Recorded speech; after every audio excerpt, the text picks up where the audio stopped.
Hai, halo teman-teman. Selamat siang. Kembali lagi dengan saya, Feby Huai.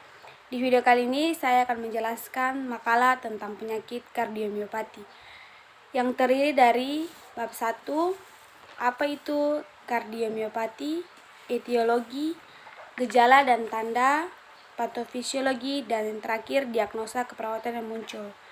Pada bab 2, saya menjelaskan tentang asuhan keperawatan dari penyakit kardiomiopati, dan yang terakhir bab 3, kesimpulan dari penyakit kardiomiopati.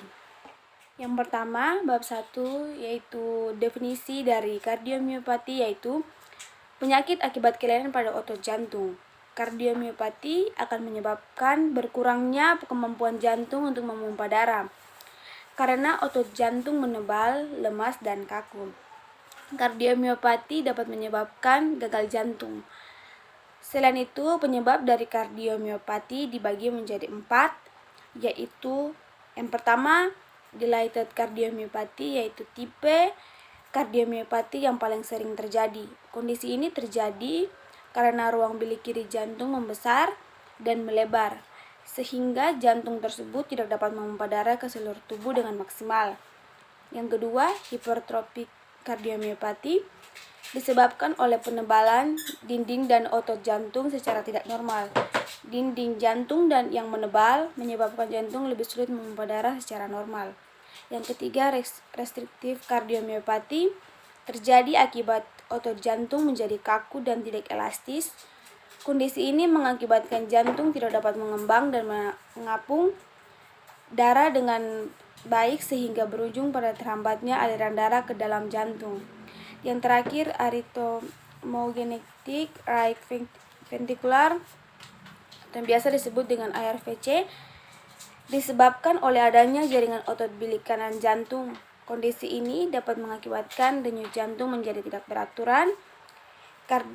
Kardiomiopati jenis ini diduga disebabkan adanya kelainan genetik. Yang berikut tanda dan gejala dari kardiomiopati yaitu sesak nafas saat beraktivitas atau bahkan saat istirahat, pusing, sakit kepala, jantung berdebar, perut kembung karena ada penumpukan cairan di perut, batuk ketika berbaring, pingsan secara mendadak, tekanan darah tinggi, pembengkakan di kaki kiri. Patofisiologi dari kardiomiopati terbagi menjadi 4. Kardiomiopati yang dilatasi, kardiomiopati hipertrofi, kardiomiopati restriktif, dan yang terakhir kardiomiopati arrhythmogenetik. Dan yang terakhir diagnosa keperawatan yang muncul yaitu dapat dikonfirmasi dengan berbagai pemeriksaan penunjang seperti EKG, ekokardiografi, MR, kardiak atau biasa disingkat dengan CT kardiak, pencitraan nuklir maupun biopsi endomiokardial. Pada dasarnya, setiap pemeriksaan penunjang tersebut di atas memiliki ruang tersendiri untuk digunakan dalam menegakkan diagnosis jenis kardiomiopati yang berbeda. Misalnya, pemeriksaan nuklir paling bermanfaat dalam menegakkan diagnosa kardiomiopati restriktif, namun kurang bermanfaat untuk jenis kardiomiopati lainnya. Bab 2, asuhan keperawatan kardiomiopati. Soal kasus seseorang anak usia 4 tahun dibawa ke UGD dengan keluhan dada sakit dan jantung berdebar-debar. Dari anamnesis didapatkan nyeri dada sudah 1 minggu, dibawa ke dokter, diberi obat namun tidak sembuh.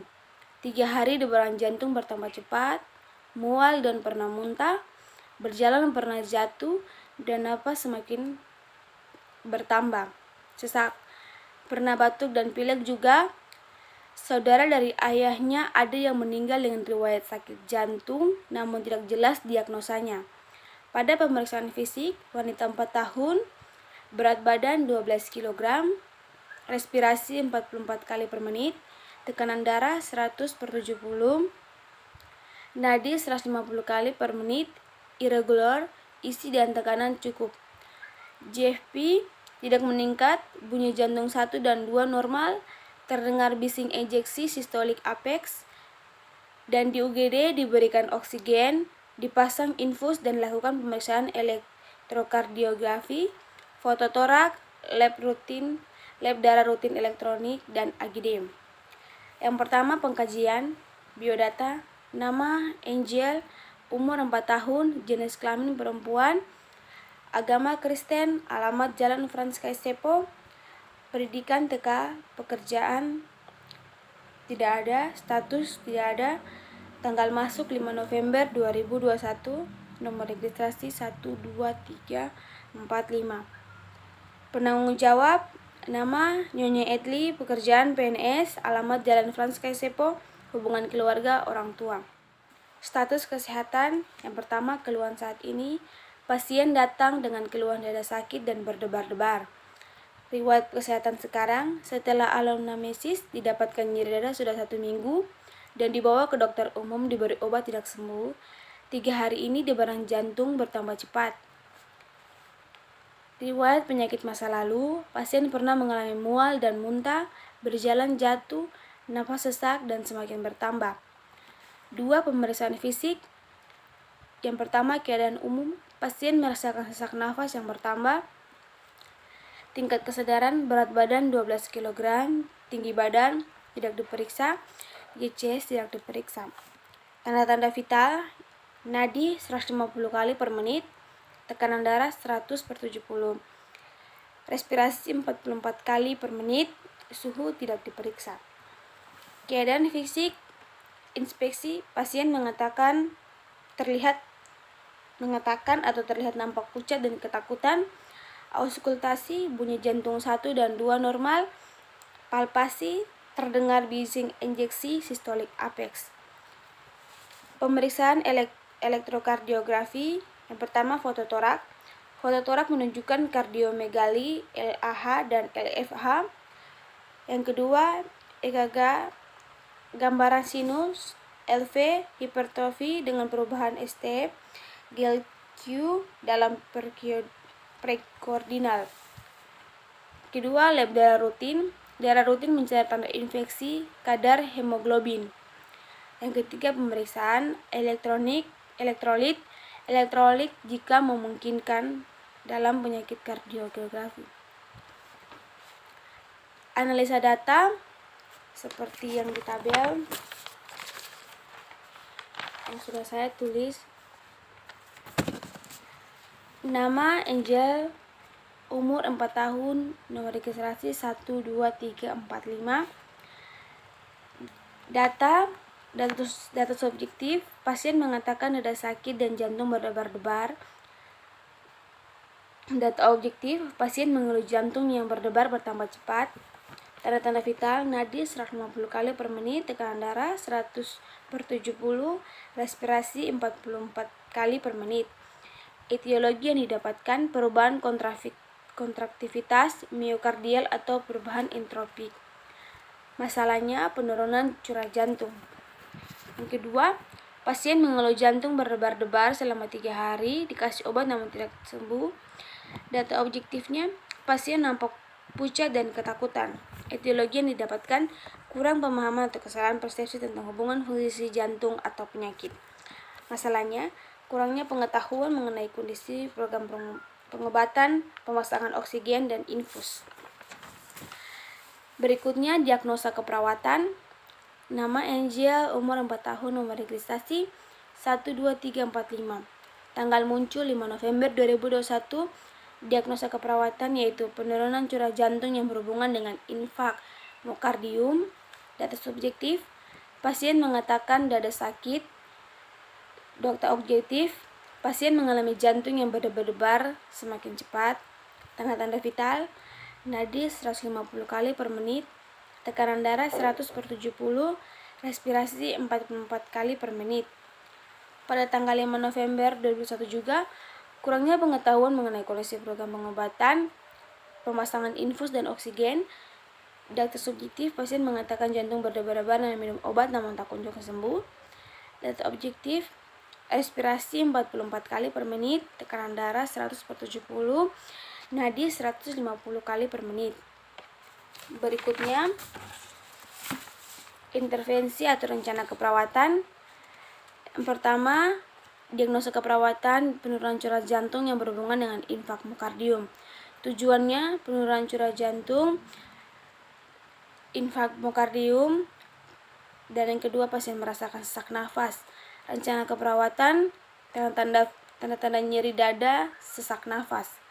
Rasional, yang pertama untuk meningkatkan kestabilan curah jantung, yang kedua untuk membantu pasien bernafas secara stabil. Diagnosa keperawatan yang kedua, kurangnya pengetahuan mengenai kondisi, program pengobatan, dan pemasangan infus. Tujuannya kurangnya pengetahuan mengenai kondisi, bantu dengan program pengobatan. Yang kedua, mengatur pola pernafasan. Rencana keperawatan yaitu tanda-tanda vital, nadi 150 kali per menit, tekanan darah 100/70, respirasi 44 kali per menit. Rasional yaitu yang pertama untuk mengurangi nyeri dada dan sakit di dada. Yang kedua, pemasangan infus dan oksigen untuk pola pernafasan. Berikutnya implementasi. Yang pertama, tindakan keperawatan yaitu tanda-tanda kegagalan pernafasan. Yang kedua, memeriksa detak jantung untuk nyeri dada akibat sesak nafas. Evaluasinya, yang pertama, pola pernafasan mulai normal. Yang kedua, kegagalan pernafasan tidak ada. Yang kedua, tindakan keperawatan yang kedua, memberikan posisi tidur klien atau pasien dengan berbaring miring ke kiri dengan bantal di antara kedua kaki. Yang kedua, tanda-tanda vital, nadi 150 kali per menit, respirasi 44 kali per menit, tekanan darah 100/70. Evaluasi yang didapatkan seperti tanda-tanda vital yang tadi sudah saya sebutkan. Yang terakhir, evaluasi. Yang pertama, perkembangannya subjektif, pasien mengatakan nyeri dada tidak sakit lagi saat bernafas. Objektif, respirasi 44 kali per menit, tekanan darah 100/70, nadi 150 kali per menit. Dapat berbicara dengan jelas. Asesmen, rencana teratasi dan berjalan baik.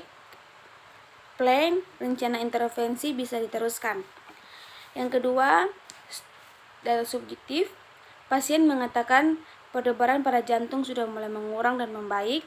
Objektif, respirasi 44 kali per menit, tekanan darah 100/70 kali per menit, nadi 150 kali per menit. Pasien nampak pucat. Asesmen, masalah dapat teratasi dan pernafasan membaik. Dan yang terakhir, plan, rencana tindakan 1 dan 2 tetap diteruskan. Yang terakhir, bab 3 atau penutup. Di sini kesimpulan yang saya ambil yaitu kelainan fungsi otot jantung dengan penyebab yang tidak diketahui dan bukan diakibatkan oleh penyakit arteri koroner, kelainan jantung bawaan atau kongenital, hipertensi atau penyakit katup, kardiomiopati yang secara harfiah berarti penyakit miokardium atau otot jantung, ditandai dengan hilangnya kemampuan jantung untuk memompa darah dan berdenyut secara normal. Kondisi semacam ini cenderung mulai dengan gejala ringan, selanjutnya memburuk dengan cepat. Pada keadaan ini terjadi kerusakan atau gangguan miokardium sehingga jantung tidak mampu berkontraksi secara normal. Kardiomiopati jarang didapatkan pada saat puncak penyakit infeksi karena akan tertutup oleh manifestasi sistem penyakit infeksi tersebut dan baru jelas pada fase pemulihan. Sebagian besar keluhan klien tidak khas, mungkin didapatkan rasa lemah, berdebar-debar, sesak nafas, dan rasa tidak enak di dada.